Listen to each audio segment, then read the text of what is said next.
آپ صلی اللہ علیہ وسلم نے مختلف موقعوں پر صحابہ کرام رضی اللہ تعالی عنہ کو جنت کی بشارت دی اور ان کے جنتی ہونے کا اعلان فرمایا۔ انہی خوش نصیب اصحاب رسول میں سیدنا حسین رضی اللہ تعالی عنہ بھی شامل ہیں، اور ان کے جنتی ہونے کی گواہی خود آپ صلی اللہ علیہ وسلم نے دی۔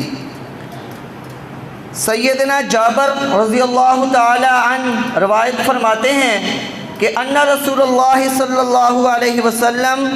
من سرہ ان ينظر الى رجل من اہل الجنہ فلینظر الى الحسین بن علی۔ آپ صلی اللہ علیہ وسلم نے فرمایا کہ جس شخص کو یہ پسند ہو کہ وہ کسی جنتی بندے کو دیکھے، ایسے انسان کی زیارت کرے جو دنیا میں چلتا پھرتا جنتی ہے، تو وہ حضرت حسین رضی اللہ تعالی عنہ کو دیکھ لے۔ یہ آپ صلی اللہ علیہ وسلم کی ان کو بشارت ہے۔ اور ایک موقع پر آپ صلی اللہ علیہ وسلم نے یہ بھی ارشاد فرما دیا کہ حضرت حسن و حسین رضی اللہ تعالی عنہما جنت کے نوجوانوں کے سردار ہیں۔ آج محرم کا مہینہ ہے اور 10 محرم کو ہمارے ملک کے اندر تقریباً لاک ڈاؤن کا سا عالم ہوتا ہے کہ کوئی انسان کہیں کام کے لیے کسی کے لیے باہر نہیں نکل سکتا، سڑکیں بلاک ہوتی ہیں۔ اگر کہیں سے رستہ کھلا ہوا ہے تو ایک سڑک پہ اوپر ڈبل لوگ جا آ رہے ہوتے ہیں، اور ایسا بھی ہوتا ہے بعض علاقوں میں کہ پورے کا پورا علاقہ سیل کر دیا جاتا ہے۔ اس کی وجہ یہ بتلائی جاتی ہے کہ جی ماتم ہو رہا ہے۔ تو ہم حضرت حسین رضی اللہ تعالی عنہ کی سیرت کو اور ان کی زندگی کو دیکھتے ہیں کہ کیا جب آپ رضی اللہ تعالی عنہ عراق کے لیے نکلے اور جب آپ کو لوگوں کے شہید ہونے کی، مسلم بن عقیل کے شہید ہونے کی خبر ملی، تو کیا آپ نے بھی اسی طرح جزا فضا کیا؟ تو ایسا ہرگز نہیں ہے۔ یہ شیعہ ہی حضرات ہیں جنہوں نے اس کام کو ملک کے اندر نافذ کیا ہوا ہے اور اسلام کا ایک رکن بنا لیا ہے، حتیٰ کہ ایسا نہ قرآن میں ہے نہ آپ صلی اللہ علیہ وسلم کے فرمان میں ہے کہ آپ صلی اللہ علیہ وسلم نے ایسا کوئی حکم دیا ہو کہ کوئی شہید ہو جائے تو تم اس پر ماتم کرو، اپنے گریبانوں کو چاک کرو، اپنے کپڑوں کو پھاڑ لو، اپنے چہروں کو نوچ لو۔ تو ایسا کوئی حکم ہمیں دین نہیں دیتا۔ حضرت ام سلمہ جو آپ صلی اللہ علیہ وسلم کی بیوی تھی، تو جب انہیں حضرت حسین رضی اللہ تعالی عنہ کے شہید ہونے کی خبر ملی تو انہوں نے کہا لعنت اہل العراق، کہ اللہ تبارک و تعالی لعنت کرے اہل عراق پر کہ انہوں نے حضرت حسین رضی اللہ تعالی عنہ کو شہید کر دیا۔ وغروہ وذلوہ لعنہم اللہ، انہوں نے آپ کو دھوکہ دیا، آپ کو ایک ہیلے بہانے سے بلایا اور بلا کر شہید کر دیا۔ اللہ تبارک و تعالی اہل عراق پر، عراق کے اندر جتنے لوگ رہنے والے ہیں ان سب کے اوپر لعنت کی۔ جیسا کہ آج ہمارے پاس بھی کوئی بری خبر آتی ہے کہ تمہارے فلاں رشتہ دار کو قتل کر دیا گیا یا فلاں کے ساتھ زیادتی ہوئی، تو یقیناً ہمارے منہ سے کوئی ان کے لیے اچھی بات نہیں نکلے گی جو قاتل ہوگا، یا تو ہم ان کو گالیاں دیں گے،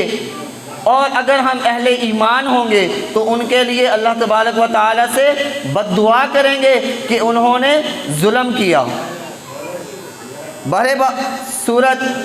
واقعہ کربلا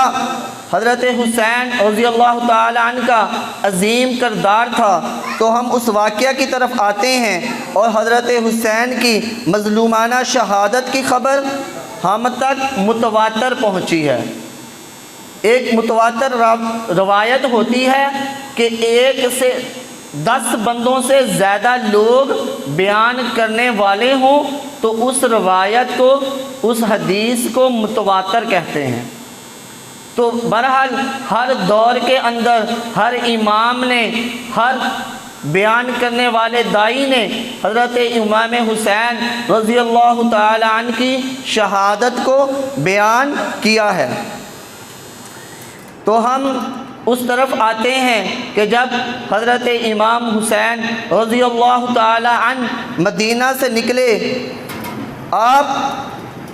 رضی اللہ تعالی عنہ جب مدینہ میں تھے تو آپ کا مقام نمایاں ہوتا تھا کہ آپ ایک بلند مقام رکھتے تھے اہل مدینہ کے ہاں، جیسا کہ پچھلے جمعے بھی حضرت عمر رضی اللہ تعالی عنہ کی روایت میں نے بیان کی تھی کہ حضرت عمر فاروق نے فرمایا کہ آپ میرے بیٹے سے جیسے نہیں ہیں، بلکہ آپ تو ہمارے سروں پر ہیں کہ آپ کی عزت میرے ہاں میرے بیٹے عبداللہ سے زیادہ ہے۔ تو آپ رضی اللہ تعالی عنہ جب مدینہ سے نکلے تو آپ تقریباً 5 دن کا سفر کر کے مکہ المکرمہ پہنچے۔ جب آپ وہاں پہنچے تو تقریباً آپ نے 4 ماہ وہاں قیام کیا، اور بالآخر کبار صحابی جو کوفی تھے، جو کوفہ کے رہنے والے تھے، بہت زیادہ صحابہ اکرام نے جب آپ کو خط و کتابت کے ذریعے آگاہ کیا اور آپ کو عراق بلانے کے لیے خط و کتابت کی، تو آپ ان کے کہنے کے اوپر کوفہ کی طرف چل پڑے۔ تو کوفہ کی جو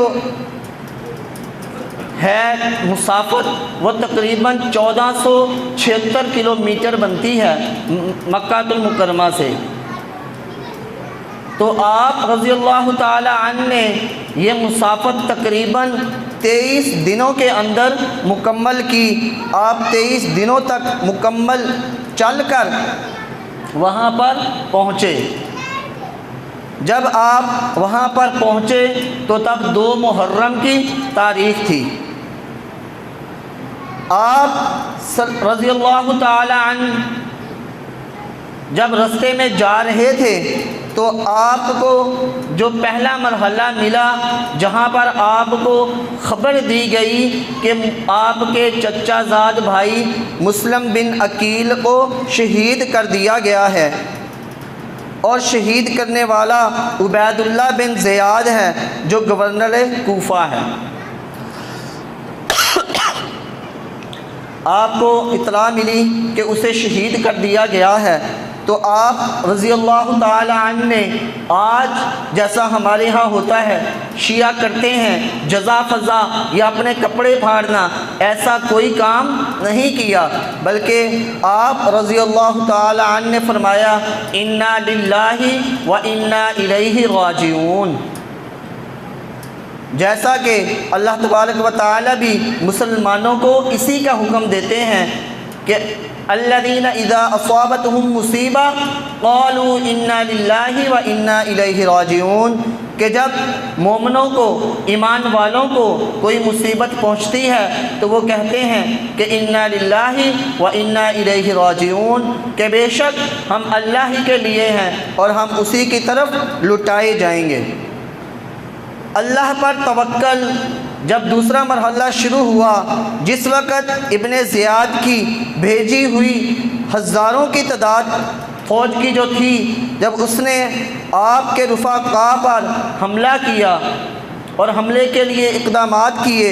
اس وقت حضرت امام رضی اللہ تعالی عنہ کے رفقاء کی کل تعداد 72 تھی، آپ کے ساتھی 72 تھے، اور وہاں پر جو جنگجو تھے، جو زیاد کے بھیجے ہوئے تھے، وہ ہزاروں کی تعداد میں تھے۔ اس وقت بھی آپ کو اپنے سامنے موت نظر آ رہی تھی، لیکن آپ رضی اللہ تعالی عنہ نے صبر کیا اور اس وقت اللہ پر توکل کا ثبوت پیش کیا، اور اس وقت آپ رضی اللہ تعالی عنہ نے دعا کی کہ الہی تو ہی میرا ملجا و مأوا ہے، کہ میں ہر تکلیف میں تجھی پر توکل ہے، اور کتنی ہی مصیبتیں پڑی کہ تدبیر نے جواب دے دیا کہ ہماری کوئی تدبیر نہیں چل سکتی تھی،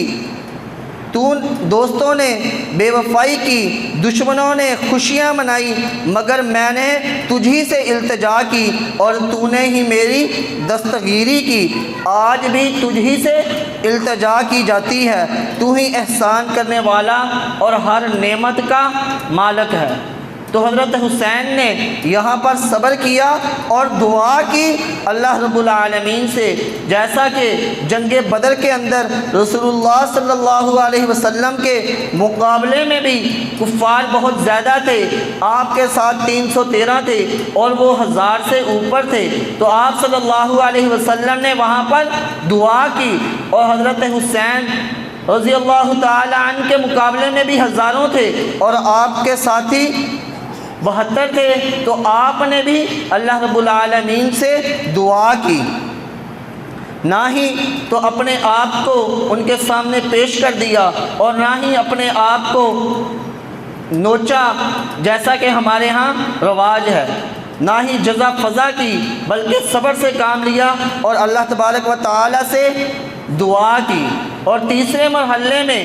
آپ رضی اللہ تعالی عنہ نے جب جنگ کا آغاز ہو گیا تو اس سے چند منٹ بیشتر آپ رضی اللہ تعالی عنہ اپنے خیمے کے اندر تشریف لے گئے اور سب اہل بیت کو جمع کر لیا، جتنے آپ کے ساتھ آپ کے رفقا تھے تمام کے تمام کو جمع کر لیا، اور سب کو مخاطب کرتے ہوئے وصیت فرمائی، اوصیکن اذا انا قتلت، کہ میں تمہیں وصیت کرتا ہوں کہ اگر میں قتل کر دیا جاؤں، فلا تشقن علی جیبا ولا تلمتن علی خدا ولا تخدشن علی وجہا، کہ جس وقت میں قتل کر دیا جاؤں تو میرے ماتم میں میرا ماتم نہ کرنا، اپنے گریبانوں کو چاک نہ کرنا، اپنے رخساروں کو نہ پیٹنا، تمانچے نہ مارنا، اور نہ ہی اپنا منہ زخمی کرنا۔ یقیناً سیدنا حسین رضی اللہ تعالی عنہ اپنے نانا کے اس قول کو جانتے تھے کہ لیس منا من ضرب الخدود وشق الجیوب ودعا بدعوى الجاہلیہ۔ آپ صلی اللہ علیہ وسلم کا فرمان ہے کہ جس نے رخساروں کو پیٹا اور گریبان کو چاک کیا اور جاہلیت کے بول بولے، وہ ہم میں سے نہیں۔ اس فرمان کی روشنی میں ہی حضرت حسین رضی اللہ تعالی عنہ نے اپنے اہل عیال کو اس بات سے منع فرما دیا، اور آج انہی کے لیے شیعہ اپنے آپ کو پیٹتے ہیں، اپنے آپ کو چھریاں مارتے ہیں۔ تو جب یہ جاہلیت کا ایک دور ہے کہ جاہل جو لوگ ہوتے ہیں جن کے پاس اسلام نہیں ہوتا، جو اسلام سے دور ہوتے ہیں، وہی لوگ ایسا کام کر سکتے ہیں، کیونکہ جو ایمان والے ہوتے ہیں وہ تو صبر کرتے ہیں اور اپنے شہیدوں کے اوپر، شہید جو ہوتے ہیں وہ زندہ ہوتے ہیں۔ اللہ تبارک و تعالی نے فرما دیا کہ تم شہیدوں کو مردہ مت گردانو، بلکہ وہ تو اللہ کے ہاں زندہ ہیں اور انہیں رزق دیا جاتا ہے، بل احیاء عند ربهم یرزقون۔ چوتھے مرحلے کے اوپر جب حضرت امام حسین میدان کربلا میں حضرت قاسم بن حسن کی میت کو اٹھا کر اپنے خیمے کے پاس لائے اور علی اکبر کی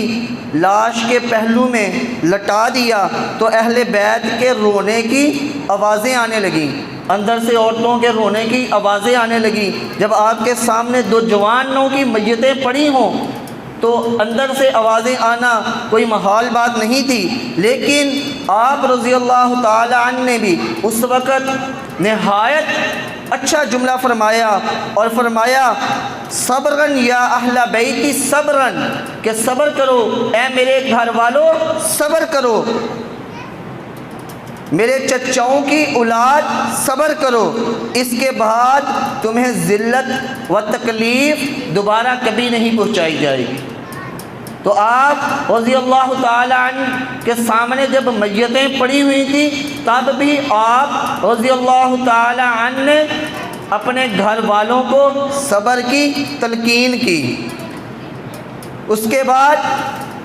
جس وقت حضرت امام حسن کے صاحبزادے حضرت عبداللہ رضی اللہ تعالی عنہ نے اپنے چچا امام حسین پر تلوار کے وار کو روکا اور ان کا دایاں ہاتھ کٹ گیا، تو حضرت امام حسین نے رضی اللہ تعالیٰ عنہ نے اس نوجوان کو اپنی چھاتی سے لگایا اور فرمایا اصبر علی ما نزل بک واحتسب فی ذالک، بھتیجے جو اس وقت تم پر مصیبت آئی ہے اس پر صبر کرو اور اس کی اللہ سے ثواب کی امید رکھو، اب بہت جلد تیرے نیک صالح باپ دادا کو ہم ملنے والے ہیں۔ اس کے بعد چھٹا مرحلے میں جب حضرت حسین رضی اللہ تعالی عنہ کا صاحبزادہ جو صرف 6 ماہ کا تھا، جس کا نام علی اصغر روایتوں میں بتایا جاتا ہے، جب شدت پیاس سے تڑپنے لگا تو حضرت حسین اس کو اٹھا کر گود میں باہر لائے اور دشمنوں کو مخاطب کر کے فرمایا کہ تمہیں مجھ سے تو دشمنی ہو سکتی ہے، لیکن اس بچے سے کیا دشمنی ہے کہ تم اسے اس تک پانی نہیں پہنچنے دے رہے، تمہاری اس سے کیا دشمنی ہے، اسے پانی دو، یہ پانی سے تڑپ رہا ہے۔ تو جواب میں کسی کی طرف سے کوئی جواب نہیں آیا، بلکہ جواب میں ایک تیر آیا جو اس بچے کے گلے کے اندر پیوست ہو گیا،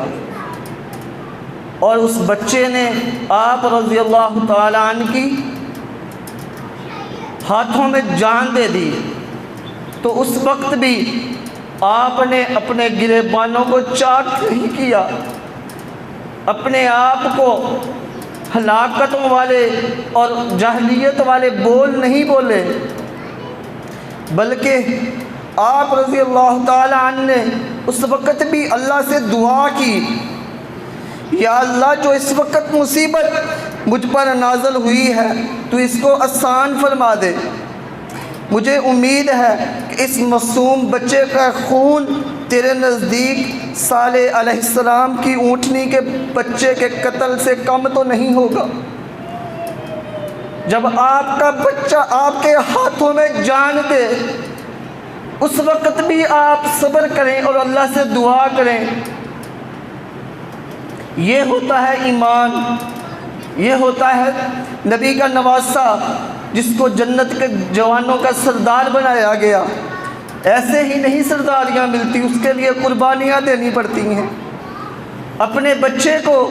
اللہ کے راستے میں قربان کر دیا اور اپنے ہاتھوں سے صرف اس کے خون کو اوپر اچھالا اور اللہ تبارک و تعالیٰ سے دعا کی، بلکہ دعا نہیں ان کافروں کے لیے بد دعا کی کہ یا اللہ تیرے نبی صالح علیہ السلام کی اونٹنی سے اس بچے کے خون کی قیمت کم نہیں۔ پھر 7واں مرحلہ، جب اللہ کی قضا پہ، اللہ کے آئے ہوئے فیصلے پہ راضی ہونا ہو، میدان کربلا کے سارے واقعات کو لکھنا اور ان میں حضرت امام حسین رضی اللہ تعالی عنہ کا اسوہ حسنہ دیکھنا تو تفصیل کا طالب ہے کہ اس کے لیے بہت زیادہ تفصیل چاہیے، اگر اس واقعے کو بیان کیا جائے تو کئی دن گزر جائیں۔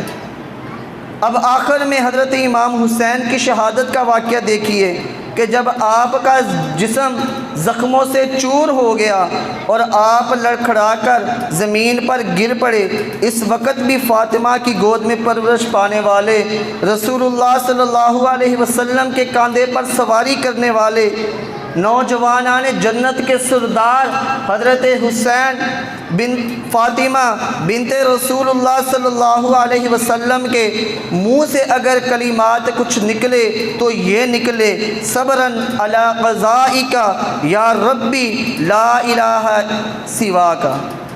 کہ تیرے فیصلے پر اے میرے رب، تیرے فیصلے پر صابر ہوں اور راضی ہوں، تیرے سوا میرا کوئی معبود برحق نہیں۔ یہ آپ رضی اللہ تعالی عنہ کا صبر تھا کہ آپ نے